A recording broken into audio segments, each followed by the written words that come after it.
Welcome to another episode of the Dynasty Gambit. My name is Ben McCowan, and I'm joined here with Austin Jacobson, and we're here to talk about some overreactions for week one and what you can do to really help your Dynasty team moving forward.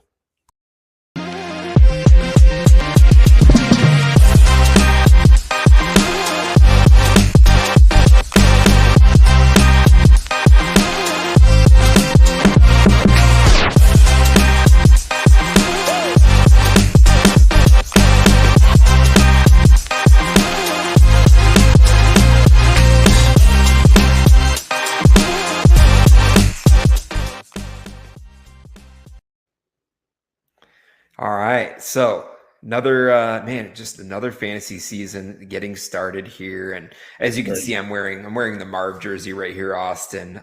It's an exciting time. He had a pretty good week one, but we're not going to count the chickens just yet. How'd you feel, man, about week one and kind of how things ended up this last week? Yeah, I mean, it's pretty typical week one where you have your Quentin Johnstons and your Hollywood Browns and that go off and score a lot of points, and you have your Ja'Marr Chase and your AJ Brown that put up stinkers, and then people are freaking out both ways. But that happens every year. Week one, there's always top guys underperforming and people out of nowhere scoring a lot of points. You just have to stay the course and try to capitalize where you can on excels or overhyped buy. So we'll talk about some of that tonight. Yeah, definitely. And I think, this episode is going to be coming out hopefully Saturday or Sunday morning before week two. So we will actually talk a little bit of Thursday night football between the Packers and Commanders and, some of the takeaways from that game as well. But I wanted to go ahead and start off with some players that you can start to buy low on, right? Buy the dip. And there's one that sticks in my mind. I'm hoping I don't get burned with this player, but Kenneth Walker, right? So, of course, we see last week that he splits the backfield with Zach Charbonnet, and Zach Charbonnet actually gets a little bit more of the carry load last week. Is it due to a little bit of Kenneth Walker injury? Possibly.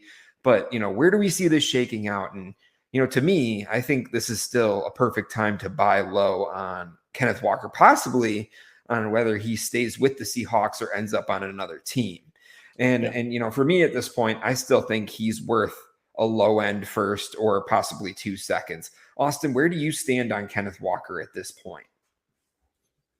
So I do think it's a good buying opportunity if you can buy him low. I would not pay a first for him today. I think if you can get, I think it kind of goes without saying if you can sit a second for him, somebody panic selling, but even 2 seconds, I think, is a reasonable price. Charbonnet scored the touchdown. Charbonnet had more touches. I think that'll ebb and flow. I don't think Zach Charbonnet is going away. There'll be some weeks where Walker has more, some weeks where Charbonnet has more, but I think that they can both be viable options. I think you just have to have tempered expectations for Kenneth Walker. I think that it's a very intentional thing to split the workload. Walker's had an injury history, pretty much every year. So I think they want to make sure to keep him healthy. But Sam Darnold did not look good week one. That could change, but other than throwing to JSN, there was no passing game. I think there was only 3 other catches besides JSN in the whole game. So I expect this to be a team that has to really rely on a run game. And so I think both guys will be fantasy viable. I think you just have to adjust expectations. I think if you can sell Charbonnet. That was my next question. If he's become the number one, I think that's fine too. But I actually would rather kind of just hold both guys and see how this shakes out. I'm not panic selling Kenneth Walker, but I'm not sure he would be top of my list of guys to buy right now. I think it's just, I'm not sure I really see the ceiling right now.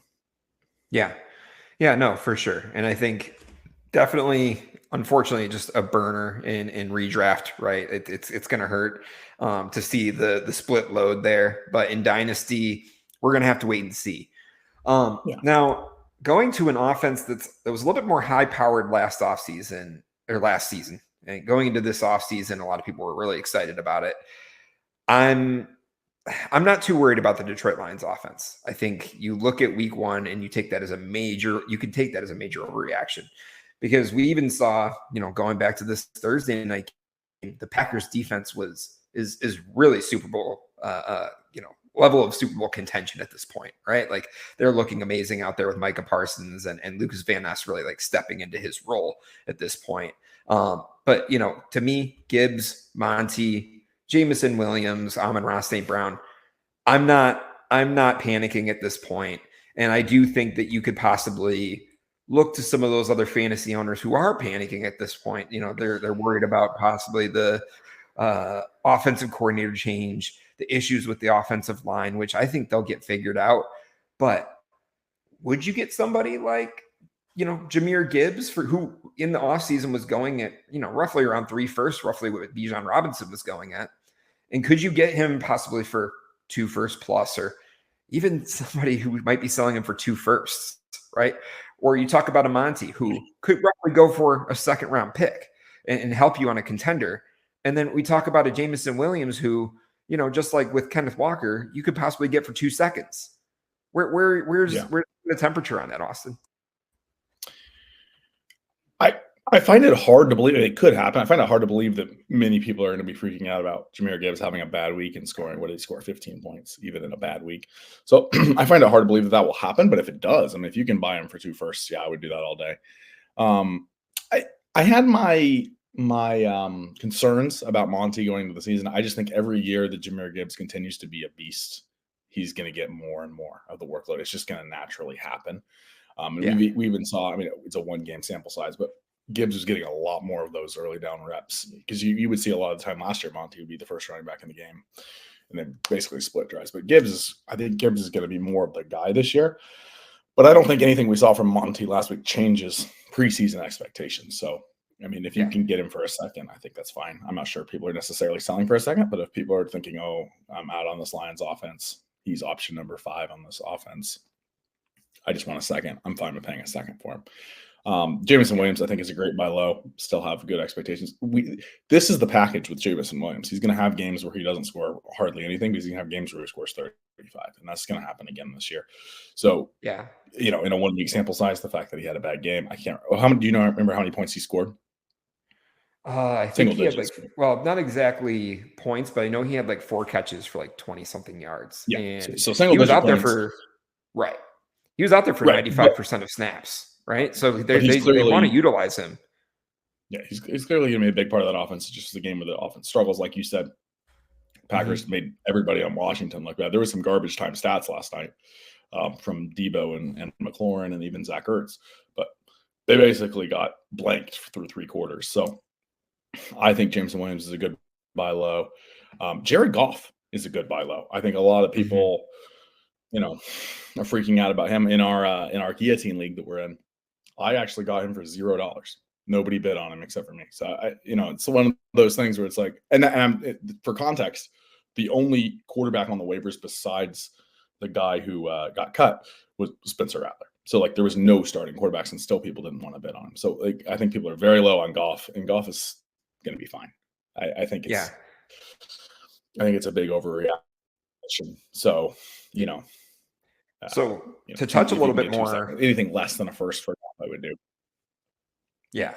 To go back to a little bit more to Amon-Ra, right? I think we were talking about it in our group chat, and Dalton had sold Amon-Ra for JSN in a first, which I think, we both agreed that was a good deal, and being able to get an extra first out of, tearing down to JSN. But soon enough here, we may see a point where JSN climbs up to Amon-Ra's level, and Amon-Ra kind of starts to come down to earth a little bit. But do you think he kind of stays in that same tier, or do you think Amon-Ra kind of comes down and starts to also come down in value? Well, I think Amon-Ra is one of those guys that he's a very volume dependent player. So, if the Lions' whole passing offense is really struggling, I think he'll be hurt almost more than anybody. Again, I just don't think it's worth overreacting to a 1-game sample size. I think that if we see this for 2 or 3 weeks in a row, it's like, I think then we start being concerned. Bears have a decent defense, but I still expect them to kind of get back on track this week. We'll see. Yeah. Yeah, I think he's my expectations for Amon-Ra basically haven't changed. So I would be fine if somebody's panic selling, trying to get him that deal that you mentioned, tearing off of him and getting a guy like JSN and a first. I'm doing that all day because I think we saw JSN is going to be a target hog on Seattle. Honestly, he kind of is playing the Amon-Ra role in that offense, and you're getting a first on top. I'm definitely fine with something like that, but otherwise, I'm not going to panic sell Amon-Ra right now. Yeah, I mean, if anything, you can use that deal as a gauge and possibly trade JSN in a second to get Amon-Ra, right? Yeah, because we know that Amon-Ra is that's probably equivalent, right? That Amon-Ra at this point, to me, you're getting a good deal if you can give up JSN in a second to pick up Amon-Ra. So that's what it could take to move up to that tier. And if you can buy him low at this, I mean, to me, that is buying low for Amon-Ra. Would you agree? Didn't we see a deal? Maybe it was Chris. It was somebody in our. Oh, it was Chev. It sent Egbuka in a first. Egbuka in a second. Egbuka in a second for Amon-Ra. I think that's something like that. Yeah, I'm doing that. Definitely. So if you can get. Yeah. I mean, I love Egbuka, but it's kind of one of those things where it's like if Egbuka hits the ceiling, he becomes an Amon-Ra. So if you're, I would gladly trade potential plus a second for a guy that has been that. I mean, he's been rock solid. I think he's been like a top 8 receiver, like 3 or 4 years. So you with Amon-Ra. So something like that. JSN in a second, Emeka Egbuka in a second.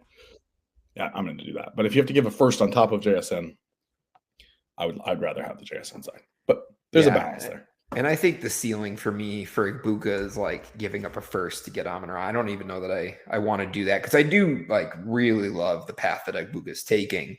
If you can give up Egbuka in 2 seconds, I think I'd feel a little bit better about that. But I do think a lot of dynasty owners are a little bit wiser on that. Try to send out offers. Really, that's what it comes down to, guys. Is you never know what the other owner is going to end up saying. Throw it out there as a gauge and see what happens. And sometimes those things end up landing and sticking. And I know we're a dynasty show, right? But in redraft, I think Egbuka is a good sell right now because they didn't put Godwin on IR. They do say they don't expect him to play till week 5. But he's already practicing in a limited capacity. So even if he doesn't play till week 5, it looks like good chance he'll be 100% at that point. And not that necessarily Egbuka won't perform, but I do think it's just there's going to be a lot of mouths to feed in that offense. And, it could be like, last year you had K. Dotton getting all those targets, and then Mike Evans comes back and he kind of fades off at the end of the year. So there's just only so many mouths to feed, and I think Egbuka's got an incredibly bright future ahead of him. But I think have a little bit more tempered expectations for him for this year, just because I'm not sure he's going to go out there and be scoring 20 points every single week. Yeah, we knew the first 5 weeks he was going to be the wide receiver 2 on that offense. Yeah. And even complements Mike Evans well enough to the point where they're both wide receiver 1s on that offense. So, moving on to more than one last week. Right. Yeah. Moving on to a wide receiver 1 that he's kind of a hot topic and has been all off season because for the longest time we've really undervalued him and then said he's too old to where it's like now is the time to sell. But AJ Brown puts up 1.8 fantasy points last week in full PPR scoring, and I'm not worried.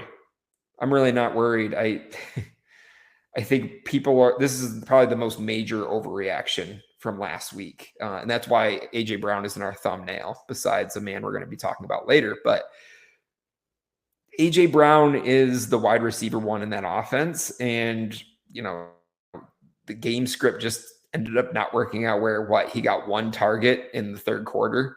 And that's basically the only time that he was targeted, or the first time that he was targeted. I think it was just the 1 target at the very end of the game on the second to last play of the game. Yeah.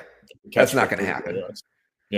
Yeah, because Philly sports beat writers going in, talking with Sirianni, talking with Jalen Hurts, AJ Brown's he's gonna get his right. Yeah. He is the alpha in that offense, and it's gonna happen where he's gonna be getting his targets back. And I can't fathom why anybody would be freaking out at this point, guys. This is dynasty. We need to keep a lid on it with that. And to me, if you can get AJ Brown for a first and a second, I think I want to do that, right? He's got the talent to be worth 2 firsts when he's performing at his best, right?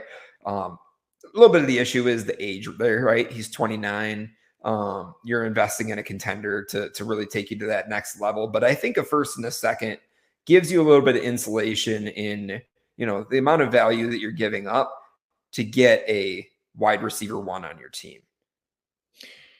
Yeah, I think AJ Brown, talent wise and ceiling wise, is right there with Jefferson, Chase, and Lamb. I think he is the closest to that tier as far as just sheer talent. But games like this happen because they're just such a low volume passing offense, and it really is going to be. So we have to just have that. It's the way it really was last year. But he still got his own. I believe he was like wide receiver 11 or 12 or 11 to 13, somewhere in that range in points per game. He did miss a few games, but in points per game. And I think if you have that expectation that he's a low end wide receiver 1, he'll finish wide receiver 10 to 12 more than likely. As long as you have that expectation, I think you'll be fine. I think if you're expecting him to re-enter the elite tier, I think you're going to be disappointed. But I definitely don't think, kind of like what we talked about with Amon-Ra, don't panic sell after 1 week. There'll be different game scripts. There'll be games where they're behind and they have to throw. The defense doesn't look quite as good as it did last year. Even the offensive line, I mean, it's hard to tell from 1 game, but it looked a little bit. I mean, the running game was not quite as smooth. Hurts did a lot of big things on kind of broken plays and rolling outside the pocket, but Barkley was, for the most part, pretty bottled up compared to the way he was last year. So there will be games where they struggle to, get off to a strong start and they're behind and have to throw the ball. So, and we know the talent is there. That's not a question. So, yeah, like you said, the first and the second, I'm doing that all day for AJ Brown.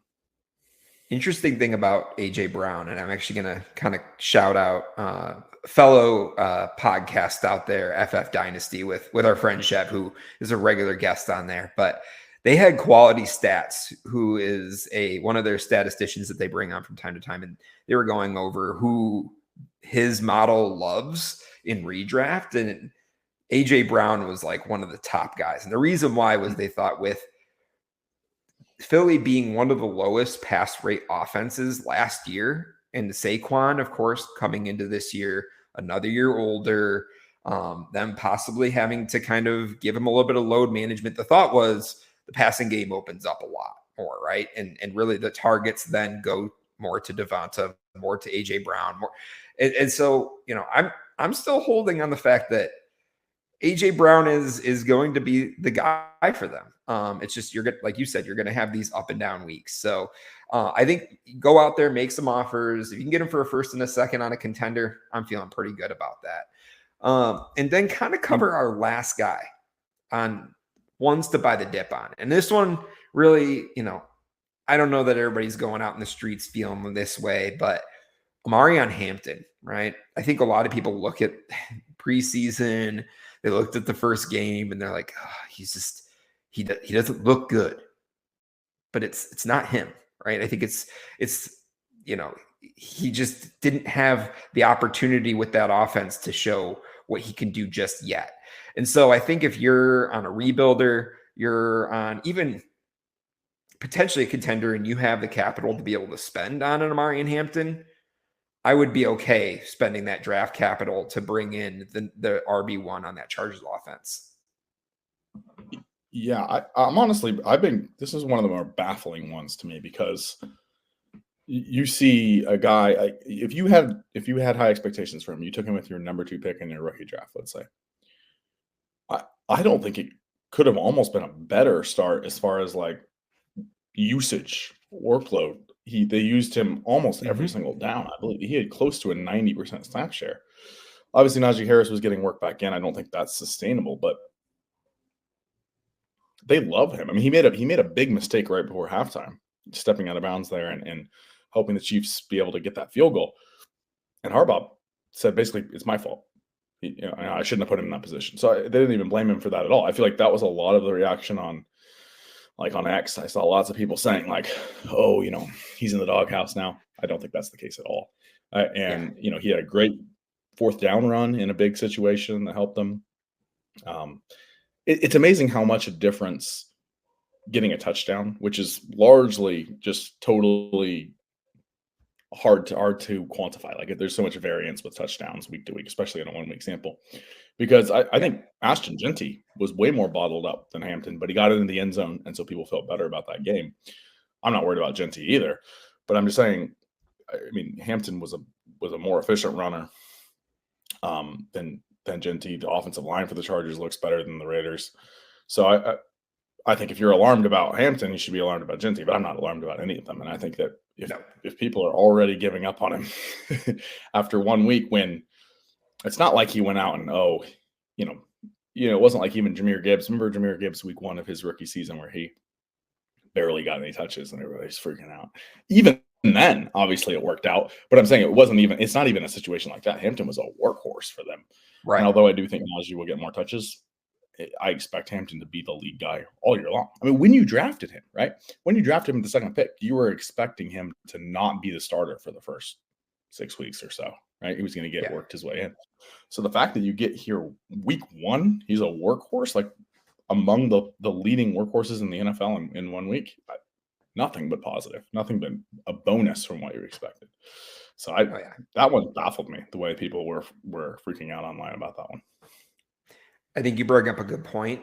Looking up at the snap shares for, especially running backs, the usage of how many plays they're in on, and because, like, to bring up another one, right? And I think actually I do have this one up later, but that was actually our last of the buy, try to buy lows. But we'll kind of touch on some of this. I wanted to bring up earlier Travis Etienne. Travis Etienne had 71% snap share in week 1 and proved to be the RB1 in the Jacksonville offense. Now, we'll dive deeper later because he is one of the guys that we're possibly thinking about selling high, but it depends on the situation. But I think it is really interesting. You guys just have to pay attention to the snap share week 1. We don't have a lot to go off of. There's a small sample size when it comes to week 1 versus later on in the season. So always look for some of those little nuggets, just like, looking at the usage of how they use running backs. I love looking at usage. I mean, people were talking about, CMC was on the field the whole game. He was a 76% snap share. Omarion Hampton was an 80% snap share. Just exactly. So I'm not worried about Omarion Hampton. Again, if you're a rebuilder and you can, sell high off of some of these, because how would you feel, right? If the rest of your team was not looking so hot and you had a player like Jahmyr Gibbs or Bijan Robinson, right? And you were to tear down from either of those running backs, because we know, like, holding on to running backs on a rebuilder is not always the best move, right? We want to try and move off of running backs when possible to move to a more stable position like receiver, quarterback, anything like that, especially in super flex. But how would you feel about like a down tier from Bijan Robinson or Jahmyr Gibbs to, getting Hampton and a first, hopefully mid first or better, plus another, promising asset. Let's say like a Jameson Williams or something like that. Yeah, I think I'd consider. I don't know if you get this, but I would definitely do Hampton and 2 firsts for either of those guys. Yeah. But consider a first, a second, or a player like Jameson Williams, like, I think is worth a first. So if you can get Hampton, Jameson Williams in a first, I think that would be, and it just gives you more assets to split. I mean, I think that there'll be a window for Hampton to possibly get 2 firsts at some point this year. If he keeps up this usage rate, he'll have a game where he scores 2 touchdowns. So even if it's just tearing off a running back to tear off again, and you end up with basically 4 firsts worth of value for a running back, anytime you can do that. I think it's similar to what we talked about in our trade show where we were talking about on a contender. Obviously, this is before the injury, but the Mixon and 2 firsts, where it's like, okay, there's some insulated value there. You've taken like having all your chips on one player. You have the 2 firsts banked. You have a guy that can perform now. And even if the rest of your team falls apart, he should hold value. Now, obviously, things change there with the injury, but even more so with a young running back where, God forbid, he gets a season-ending injury tomorrow, right? He's still going to hold a lot of value. I mean, people are going to still have high expectations for him going into to next year because of his draft capital and the way he was using the offense. So it's, even though he's a running back, I think a rookie running back draft in the first round has very good insulated value. And so I don't mind tearing down to him if you get a bunch of picks or stuff equal to 2 firsts in a deal. Yeah, for sure. So yeah, I think we talk about players to buy the dip on, right? There's also the players to sell. And we definitely saw some outlier performances that we're not used to from some of these players we're about to talk about. But the first one I wanted to bring up was a pretty big one, Hollywood Brown.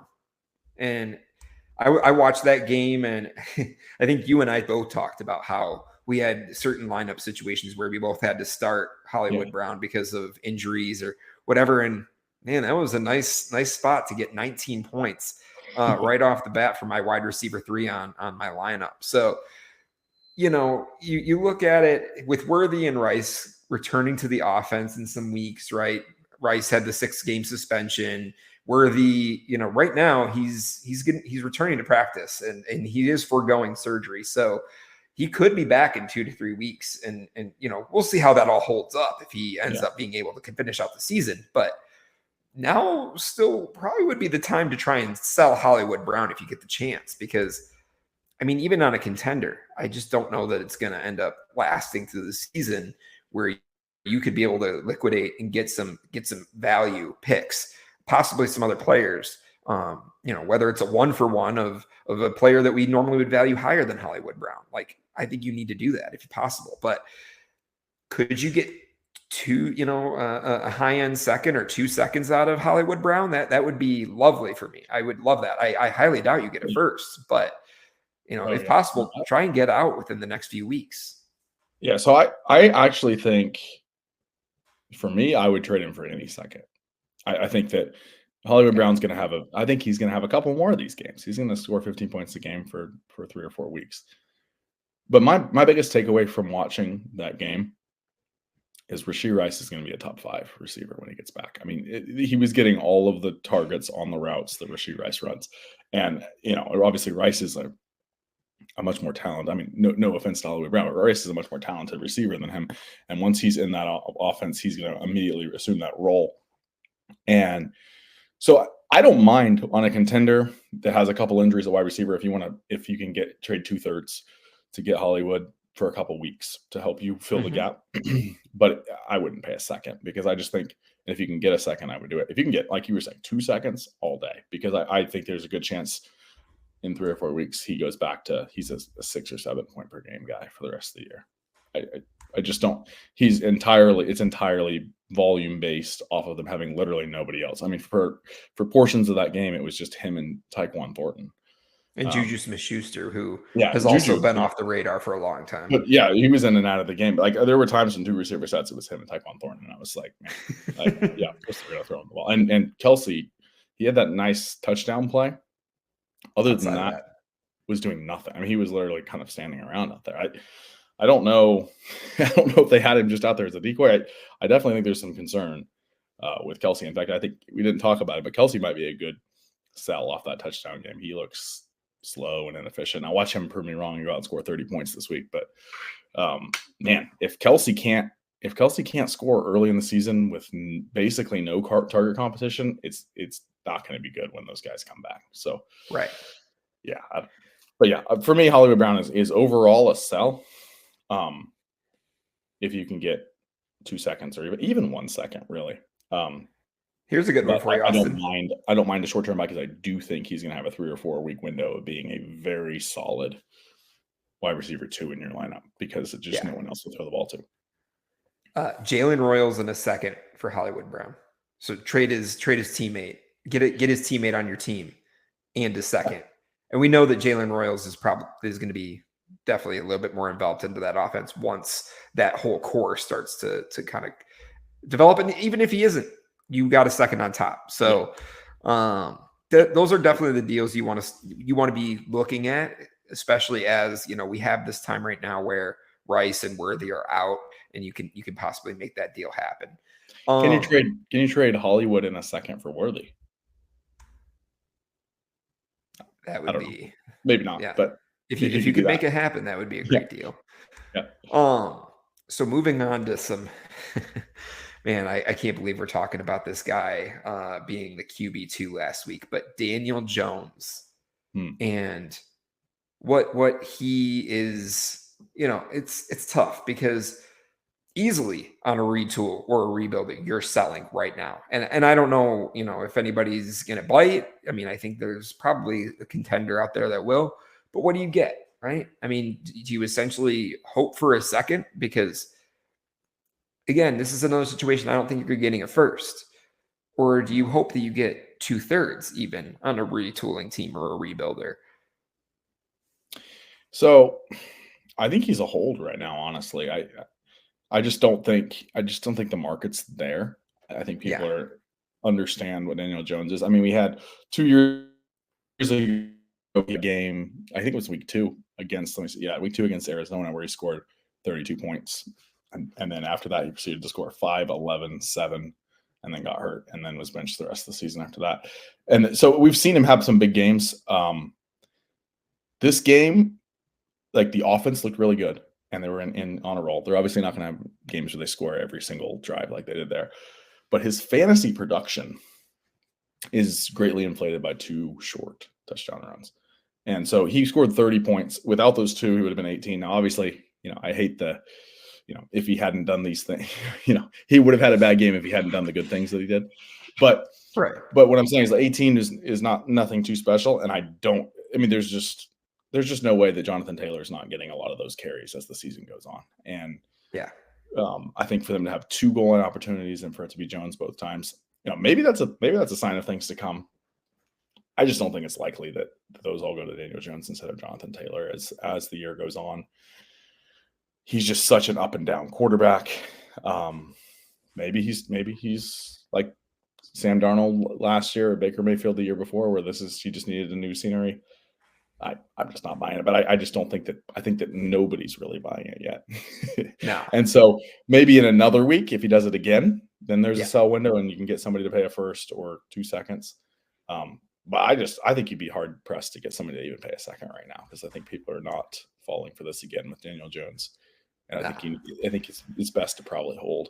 If you're on a full rebuild, why do you still have him? Like, but I guess you can get rid of him for a second. I would do that. Yeah. I agree. I don't think it's going to happen. And if he could string along a couple good weeks after this, like it only, fires up, it lights the fire even more to really move him off of your team. But, I think those are the guys for sure that if you can, obviously, like you said, you hold Daniel Jones right now, but if you can get the opportunity to sell him, you can do it. These next guys, we're debating, right? They're tough because I think we see a path. 3 men in the NFL that Quentin Johnston, Justin Fields, and Travis Etienne. We're going to start Quentin Johnston because this was another one where it was an outlier game, or at least we felt like it was an outlier. But I think, we talked to some of the guys who have, actually Dustin spoke on this, one of the co-hosts of Debbie Dojo, and he told us he's holding Quentin Johnston at this point because he showed some flashes in the game that weren't just, this was on a broken play where it just ended up as a touchdown. No, he had 5 catches on 7 targets and 2 touchdowns, and he looked really good doing it. And we know that, he was a first-round talent, and also that he was a little bit more of a raw player. But I think with the way that he's looking at that offense with Lad McConkey, with Keenan Allen, him being kind of that third target on that team or third target in the reads could actually be a really good thing for Quentin Johnston and possibly his development. And Jim Harbaugh still, he knows what he did to him in the semifinal game against TCU when Harbaugh was with Michigan. I think he sees something still in Quentin Johnston, and I think that at this point, Quentin Johnston is also a hold. Yeah, so we say this was kind of an anomaly game for him, but this is 2 games in a row, really, 2 regular season games in a row. Now, he did have a bad playoff game, but He was 13 for 186 in week 18 last year. And I think it seems like they're making a concerted effort to get him the ball. I don't necessarily think this is going to happen, but I see the upside of him being a Jamison Williams of this offense, where he's the deep threat. You've got some really good underneath receivers. And he's the deep threat that kind of gets overlooked and gets one-on-one coverage and gets big plays. So yeah, I mean, I like him. Still very young, first-round pick pedigree. They seem to really like him there. And so, obviously he's had some issues with drops in the past. So I wouldn't overpay for him right now. No. But yeah, I wouldn't be looking to sell. I don't think this is as fluky as some people think it is. I was saying in the offseason, he was one of my favorite late round best ball targets because I think he's going to have games. He'll probably have games where he scores 0, right? But he'll have games like this where he'll score 25, 30, and he'll really help you. So I think just having that expectation, he's going to be a very up and down player, but there is a lot of upside. And if he strings together a couple of these and you can get a first for him, I'm fine moving off of him. But for now, I think it's worth it to probably hold. Yeah. Like you said, I'm not trying to acquire him, but also I have him in multiple leagues where I'm holding and really waiting to see what kind of happens with this LA offense. It was, in some of the startups I did in the offseason, I was getting him in the 13th round or later. And so it just feels like free money at that point. Would you trade Hollywood straight up for him? I would definitely sell Hollywood to get Quentin Johnston at this point. Because I believe in what Quentin Johnston is more than Hollywood. Would you play Hollywood in the third? No. Too much. Yeah, I don't know. I think I'd rather just hold the third and Hollywood and hope to sell Hollywood for something else. Yeah. Now the next guy, and Austin, I have to preface this by saying that you are a big believer in Justin Fields at this point, and we're both winning off of some shares at this point. Yeah. Last week was awesome. And fellow content creator Chev is also a big believer in Justin Fields and the belief that he could be, at least in 2025, a top 5 QB asset just because of what we know he can do with his legs. And honestly, he looked really good in the passing game last week. Yeah. Really good. We didn't expect that from him. I've been banging the drum on Justin Fields, the fantasy quarterback, is an elite asset. I think there's questions about where he ranks in the NFL echelon, right? But as long as he's getting starts and the Jets, they signed him to a deal where he's barring injury, he'll be their quarterback probably every game for the next 2 years at least. When he's on the field, he produces 17 out of his last 30 starts. He's been a top 8 fantasy QB in 4-point passing touchdown leagues. Now I know some are 6, but in a standard 4-point passing touchdown league, 17 out of the last 30. He has been a top 8. So we're not just talking about being a QB1. We're talking about being, a difference-making quarterback. That's 57% of his starts in the top 8. Yeah, you could argue he's been a more over that time period, over those last 2.5 years, a more consistent fantasy quarterback than Patrick Mahomes. He's been a more consistent fantasy quarterback than, I know this guy had a big week this week, but than Justin Herbert. And he's so much cheaper. I think you can probably get him for 1 first right now. He's been more consistent than CJ Stroud. That's another one. I really like him. He's a guy that in the offseason was like, if you want to go heavy wide receiver early and wait on quarterback, he's a guy you can get in the 7th round, 8th round. Yeah. And he's a great value. In redraft, you could get him 13th round, 14th. Sometimes there was some redraft where he would be there in the last round. Go undrafted. So people are very low on him, especially after the bad preseason. This is only so much you can see from preseason. Exactly. When he's on the field, he scores points. I think he's a buy right now. I would buy him for a single first if I needed a quarterback. Yeah, and I would if I had him. I don't know that I'm selling for a single first. Yeah, no, if somebody's coming to me. Yeah. So, one thing to say, crazy stat: 72.7% completion percentage week 1, highest completion percentage for all quarterbacks in week 1. That was Justin Fields, and it's 2025. We didn't think we'd be saying this, But yeah, I at this point I'm holding on Justin Fields, even on a rebuilding or a retooling team, because we know that his value could possibly grow even further from this. Everybody saw that Steelers-Jets game being an offensive shootout, right? That was expected. Lowest point total for a game for week 1 in the last 5 years. And then they go way over and score almost 70 points. So I think that was awesome. Was it the second highest scoring game behind the Bills-Ravens from last week? Yes. Yeah. So maybe 30 points is not a sustainable thing, but I think he's going to be he has a very solid floor with his rushing upside, and I think he's a back end QB1 that you got for low end QB2 prices all offseason. And so you're profiting at this point. And I think overall pretty much a hold or a buy. Yeah, no, for sure. It feels good in the leagues that I have him in. Last guy we're going to talk about, Travis Etienne. And I mean, I think there was conversation throughout all offseason. Is it Etienne? Is it Bashal Tootin? Is it Tank Bigsby? And now we see, after week 1, Tank Bigsby is shipped out to Philly. Tootin, of course, we see a little bit more of a role for him, but that's Travis Etienne's backfield in 2025. There's no doubt about that for me. It'll be interesting to see the following weeks how that snap share ends up changing now with Bigsby gone and with Tootin getting a little bit more of a role. But I do still think he's going to be the running back 1 on the depth chart and getting featured in the offense.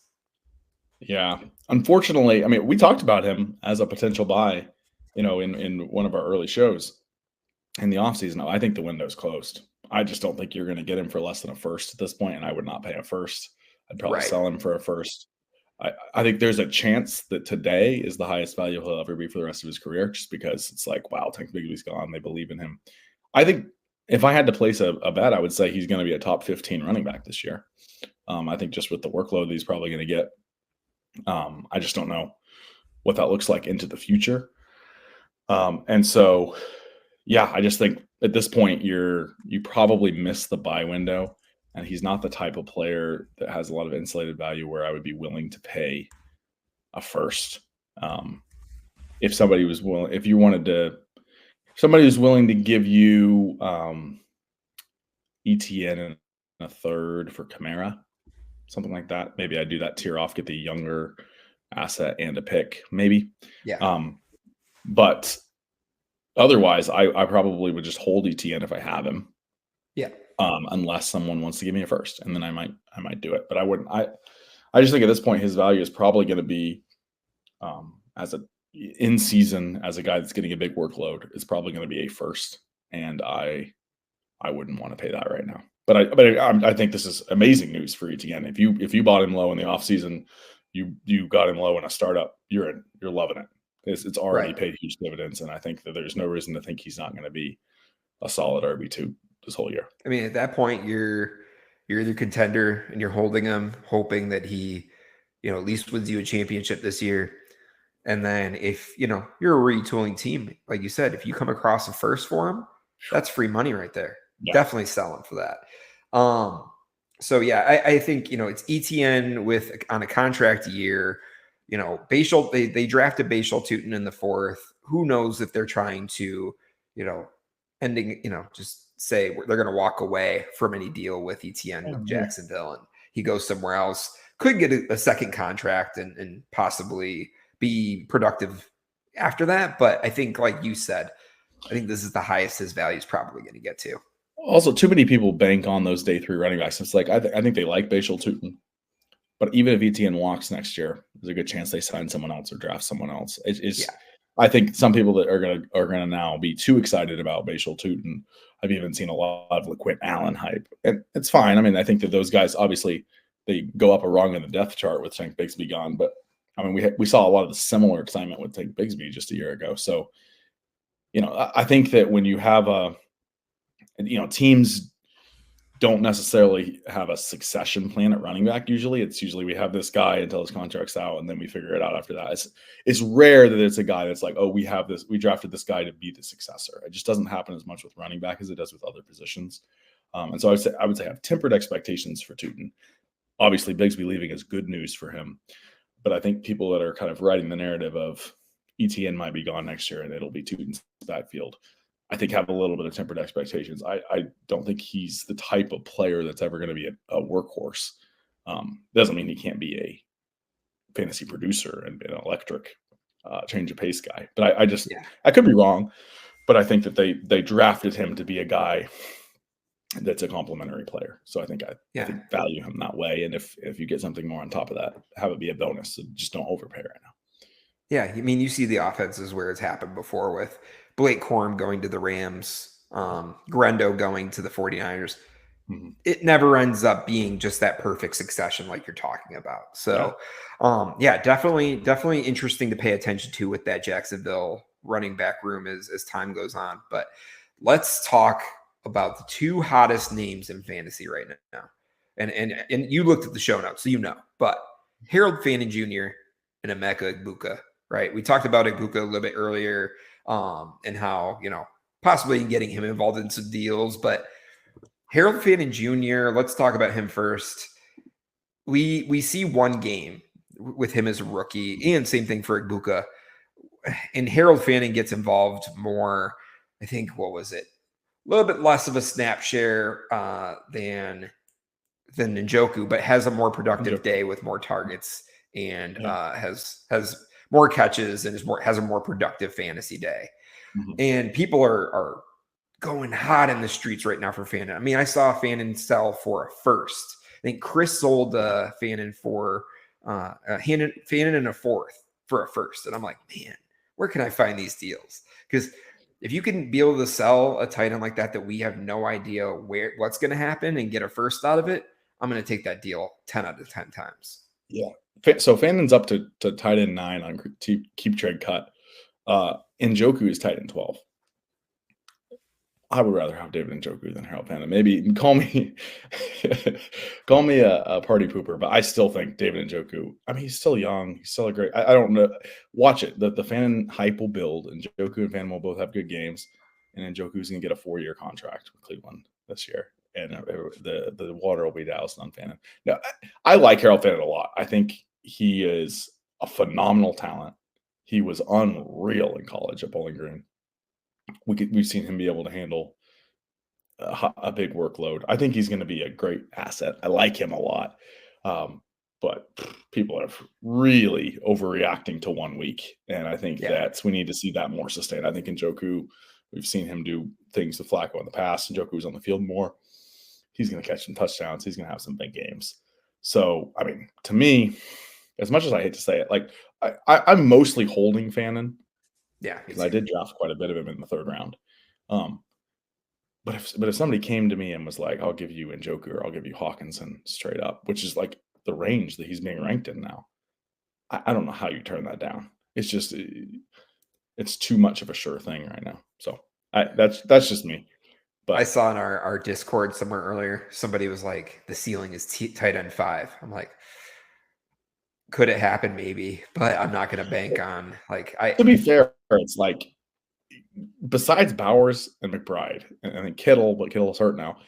It's wide open. So yeah, I mean, nobody else really performed. I mean, you got Tucker Kraft, Sam Laporta, Tyler Warren. I think Tyler Warren's probably in contention for that tight end 3 now. But it's very wide open.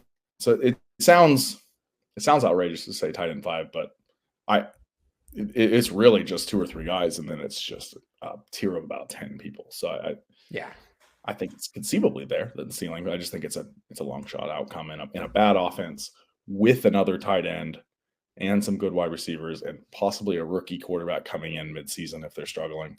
There's just a lot of things there. Like, just don't overpay. Don't pay a first for him right now. Yeah. I think that's definitely the answer with Fannin. I agree with you wholeheartedly, Austin. I don't know that I would trade Fannin for Njoku straight up, but I think the other tight ends, like you said, Hawkinson. If you got Laporta straight up for Fannin, do not turn that down. But I also kind of see, being a Lions fan, I am a realist a little bit with Laporta, and I don't think he's the tight end 3 in Dynasty, but he's worth that at least at this point. As far as Egbuka goes, I think it's pretty clear cut. We talked about it a little bit earlier of deals where you could try and up tier from Egbuka, but I don't think I would sell Egbuka at this point or find a way to down tier. If I'm doing, I'd rather hold. He's a perfect asset for a rebuilder, retooling team. And honestly, as we're seeing right now, even probably okay, great on a contender. Yeah. So, you know, the only way that you make it a little bit sweeter on a contender is if you like we talked about earlier, up tiering possibly to that next tier of JSN, going up another tier of Amon-Ra St. Brown, doing those deals. But right now I'm holding on Egbuka. If you can trade Egbuka in a second and get Nico Collins, are you gonna do it?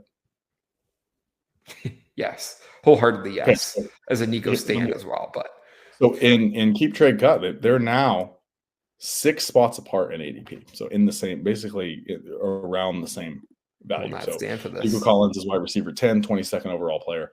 Emeka Egbuka, wide receiver 13, 28th overall player. I think you might be able to get that done in some leagues. I think that's one. Would you trade him straight up for Garrett Wilson? Yes. He's ranked ahead of Garrett Wilson right now in trade cut. So it's tight. I think I could see it going on a contender. On a contender, I could see it. I'd go Garrett Wilson on a contender. But for the future, I'd try to, I don't know if I go straight up. If anything, I'd try to squeeze out a third or a second, if possible, from Garrett Wilson to get Egbuka. Yeah. Would you who do you prefer right now? You have a rookie draft today for some reason drafting after week 1. Are you taking Egbuka or Tet? Tet. Tet, because above Tet as well on Keep Trade Cut now. Like, this is the overreaction that we're talking about.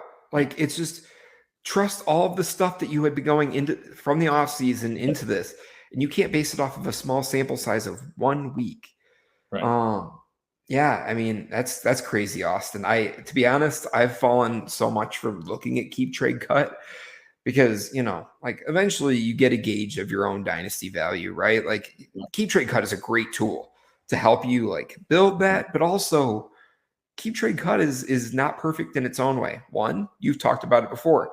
It is graded on half-point PPR. So a lot of leagues that we're playing in, it isn't accurate to what the scoring settings are for what we play. Doubly, this is crowdsourced, right? So a lot of this overreaction ends up going into their rating of how high they're bringing up players.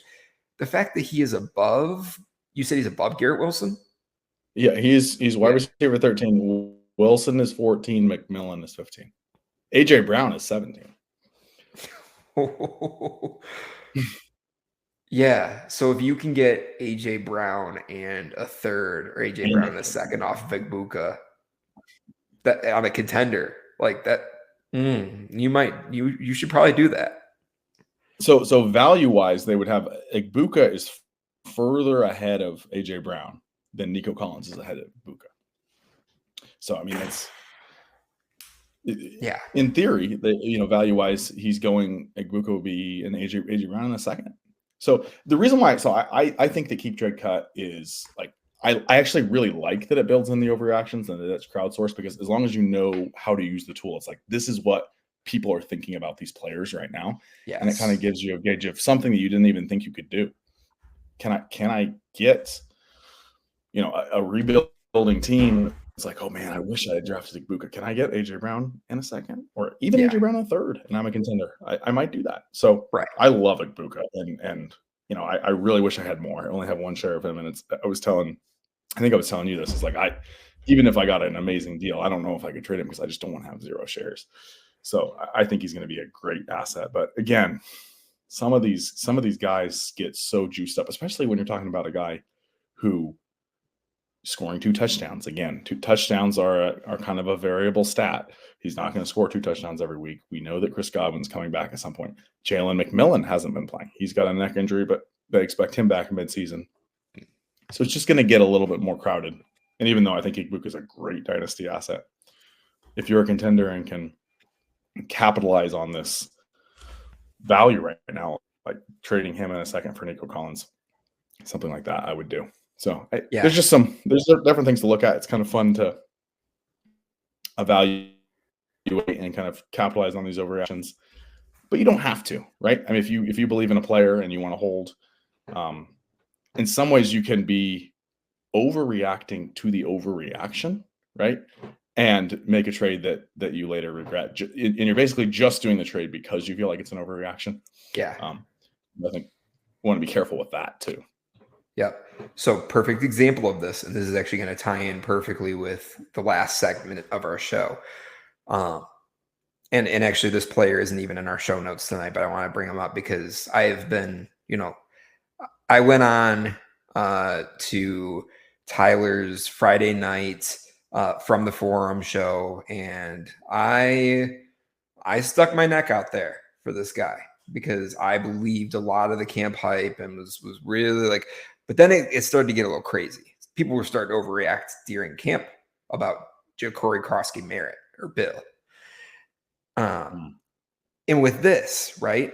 Like I only have one share of him in Dynasty. I have like one share of him in redraft. And I was in the same predicament you are because I was seeing him go for seconds. And I was like, man, I would love to get a second for Bill. In giving up Bill. And I was like, I just can't do it because I'm like, I want to hold one share and see what happens here. And like you said, don't overreact to the overreaction because I do want to see. And then now, after watching last night's game, this is no news to anybody, but we see Austin Ekeler go down with the Achilles tear, right? I feel terribly, feel awful for Austin Ekeler. Great fantasy player, great football player. And honestly, one of the greatest Chargers running backs besides LaDainian Tomlinson. And you look back, he was an undrafted free agent, right? But now you see a path for JCM. We still don't know if they're going to sign somebody or possibly trade somebody to the Commanders to take over possibly that RB1 role. There's been some rumors about Kenneth Walker. There's been rumors some other running back rooms to give up a player to the Commanders. But there's a path now, and JCM is probably worth a first now at this point. You could probably get a first for JCM out of some of the crazy hype that people are going on. Man, I kind of want to ride it out with my one share. I got a couple JCM shares, and I would be clicking accept so fast if I got a first. I don't think he could. He had 4 carries for 17 yards last night. He was the running back 3. He was playing behind Jeremy McNichols. Now, part of that is because they were behind, and he's less of a pass catching running back. So I think he'll have more opportunities. But I mean, Chris Rodriguez will be active. Now that even if they don't sign anybody, and so he'll get some touches. I think this is just going to be a committee backfield. I think this team could probably use like a Brian Robinson type player. But I think sometimes teams make those trades like, oh, we have an excess, and then somebody gets hurt, and you're like, man, we should have. It's kind of like last year. Happens on fantasy teams too, right? The 49ers got rid of Elijah Mitchell, and then immediately everybody on their team gets hurt. And so then, Jordan Mason went down, and they had to play Garindo, and then Garindo went down, and they started Patrick Taylor for a week. So, I mean, this happens to teams. It wouldn't surprise me if the Commanders went out and got somebody, but it also wouldn't surprise me if they just kind of tried to work with what they got. To me, if you can get a first for Bill, you have to do it, even if it's your only share. You have to do it. Yeah. I was trying to trade him for Javonte Williams straight up yesterday, and I couldn't get it done. So I don't know. Maybe it depends on the league. But yeah, I mean, I was not encouraged by his usage last night. So a lot of it is because they were behind the whole game. But he's a 7th round running back. I think no matter how talented he is, there's just such little investment that I don't think that he's going to be a workhorse. And I mean, even when you have in NFL history, we've seen some of these guys like James Robinson, who was an undrafted free agent, who had a great season, right? Mm-hmm. It was one great season before, Travis Etienne comes into town. But he was, draft capital does matter at the end of the day. Like, we want to act like it doesn't matter. It does have a sticking point in the NFL. And there's a lot less commitment when it comes to a back that like JCM, like James Robinson back in the day, or, crazy enough that Austin Ekeler was one of the few outliers, right? But like, how often does that happen? Not often at all. But let me be clear. A guy drafted in the 7th round that you got either in the 4th round of your rookie draft or as a free agent that had 82 yards and a touchdown in his NFL debut, you've already made a profit on this player. So I great pick. I like Jacory Cross-Kimura. It's just the hype's getting out of control.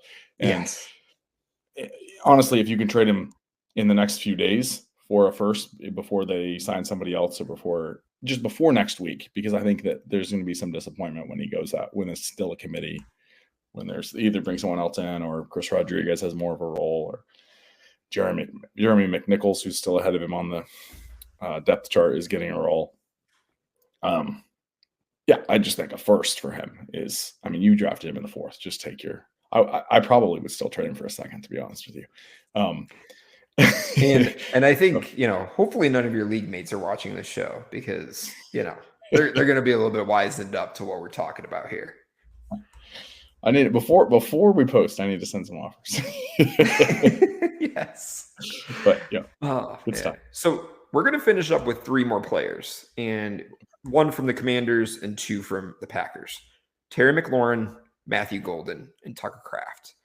And I think Terry McLaurin is falling in the range of somebody, after last night's game, I think you could definitely buy in a little bit on some overreaction of, there was some stuff on X that I was seeing where it was like Terry McLaurin coming out, after he signs his $300 or, $30 million a year contract. It was like some fat guy just running on a football field. I'm like, come on, man. We know Terry's better than that. It just didn't end up connecting last night with Jaden Daniels. Hopefully I did see some stuff about Jaden Daniels having an MRI on his knee. We'll see how that develops over the next week. But I mean, if Jaden Daniels is playing the rest of the season, Terry McLaurin is his guy.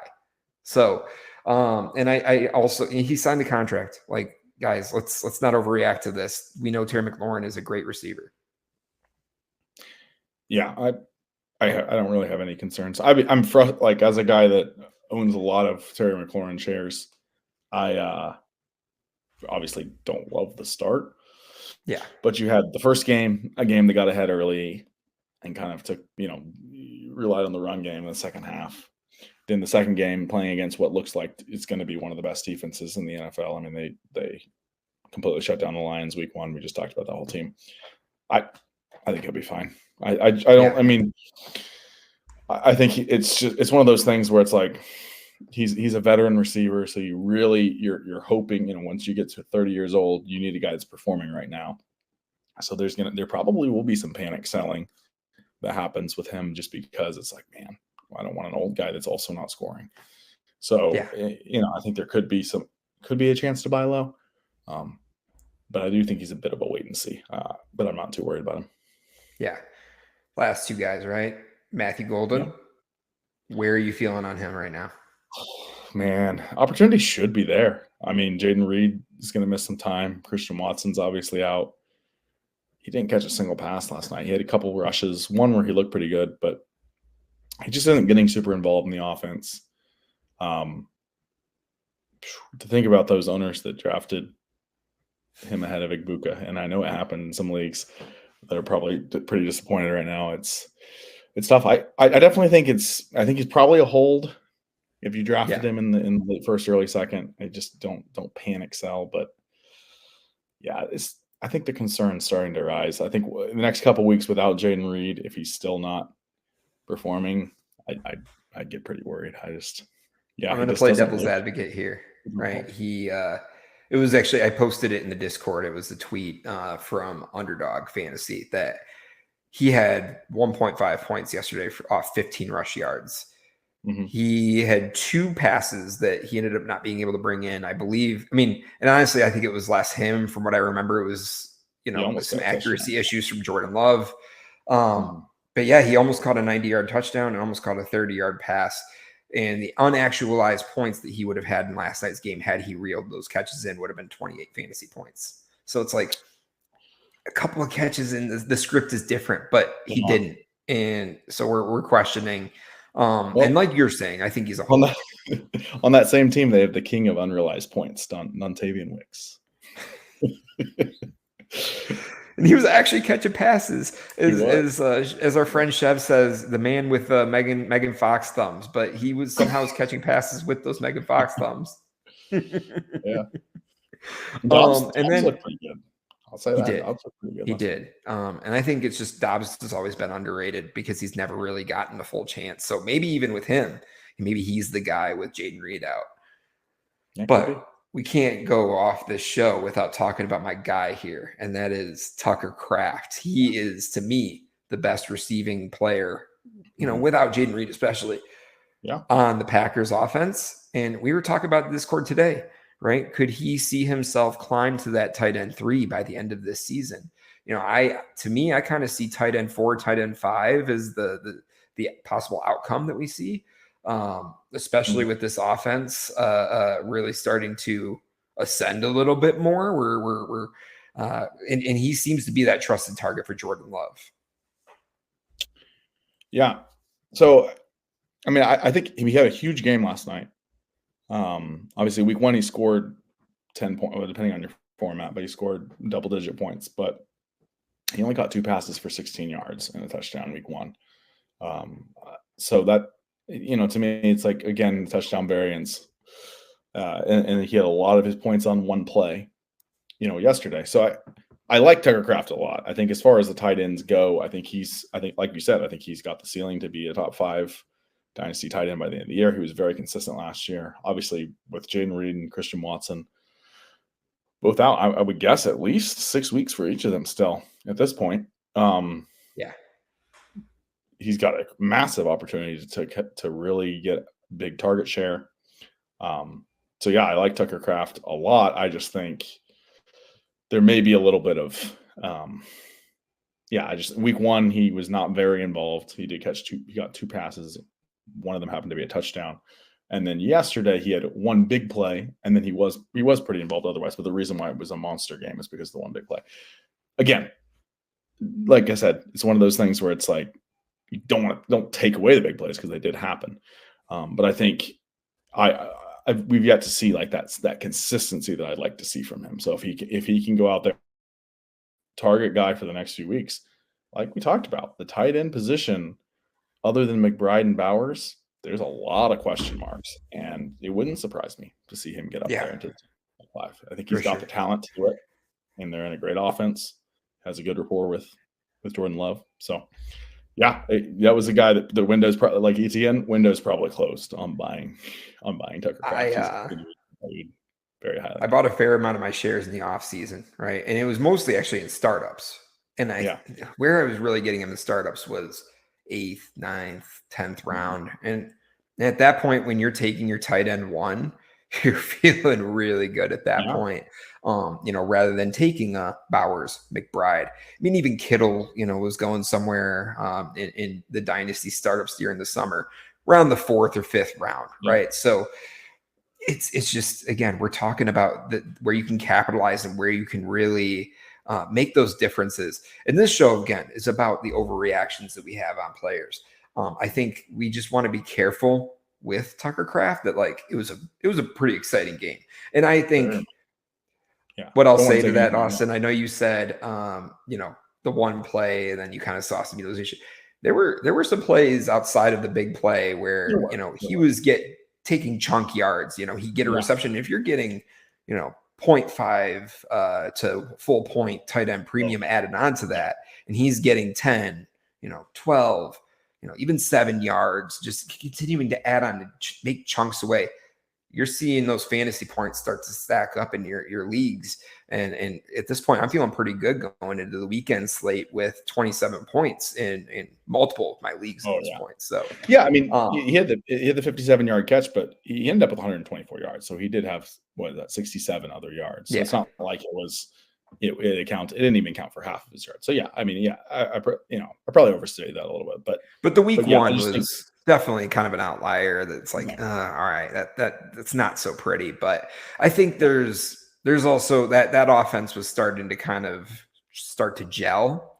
But as far as closing remarks for this episode, Austin, this is about overreactions, right? Like we want to make sure when we're looking from a dynasty lens that we don't look at 1 week and we don't freak out. And if anything, we want to start to look at the people in our leagues who are overreacting, who are looking at these other situations and, hey, I'm going to sell AJ Brown for a first. I can't have him on my team. He's not. I'm not going to be able to contend with him. Yeah. Okay, I'll take him. Yeah. Well, so I think what's important is that we talked about the overreactions from 1 week, but week 1 is a data point. And I think once you get multiple other data points, once you get into week 2 and week 3, and then things start, these data points start to become trends, I do think you need to be aware of some people that are going to be on the, I'm still sticking with my priors regardless. So you're going to have people that are like, man, this guy was a second round startup pick, so I can't trade him. Or he's, or I have him valued so much higher. I think I'm buying low on a guy that maybe is going to have a bad season, right? So yeah. I think you got to be careful not to completely discount week 1. It's a data point, but we need more data points to put together to build that narrative on where things are going to go. So it does matter, but I think you just have to be careful not to make it too many from the hip decisions based off of just 1 week. Absolutely. Remember, we've seen besides rookies, we've seen all of these guys play football before. So just because it's the first game of the new season, it doesn't mean that it's the only data point you should be looking at. I think that's important to remember.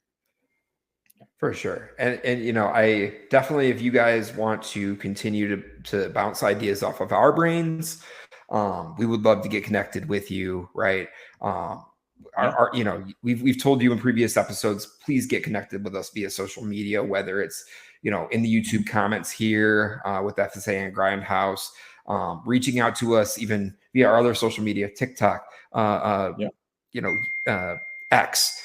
Reach out to us and get into our Discord, because that's really where a lot of our conversations happen, where we talk a lot about, potential deals that you can make and where kind of the community sits on some of these players, and really get ahead of your league mates in that way. So it's been a fun one, Austin. Do you have any other remarks in regards to the episode tonight or anything else in the future? No. Yeah. I mean, this was a fun one. Join us on the Discord, Dynasty Gambit. We have some great conversations going there. We got a lot of other experts, like some of the guys we talked about, like the Debbie Dojo guys are in there. Chev is in there. So yeah, lots of fun conversations go on in there. And yeah, we appreciate everybody watching, and we'll have more content soon. Yeah, definitely hit that like button, share our content. We'd love to get connected with you guys. This is another great episode. We'll see you on the next one. Have a good night, guys.